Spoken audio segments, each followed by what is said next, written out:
2023-এর নির্বাচনেই তাদের পরাস্ত হওয়ার কথা,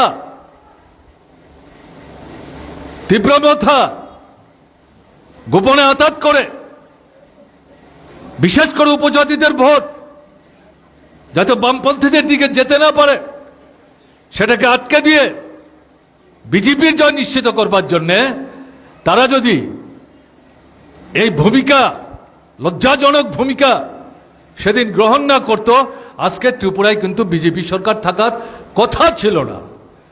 সেই সময় বিজেপি কিছু ভোট পেয়েছে, এখন তারাও কপালে হাত দিয়ে বলবার চেষ্টা করেছে বারবার প্রতারিত হচ্ছি, ভুল করেছি, এর থেকে পরিত্রাণ চাই।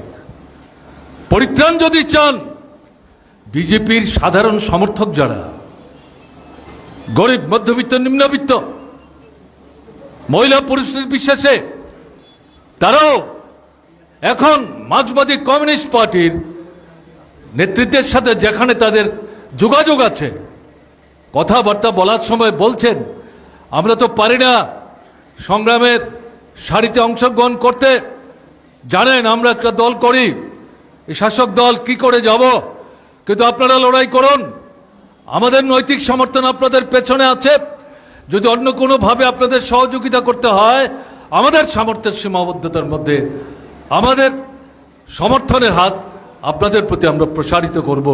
বিজেপির সমর্থকরা এই সমস্ত কথা বলছেন, এগুলো তৈরি করা কথা না, গল্প না।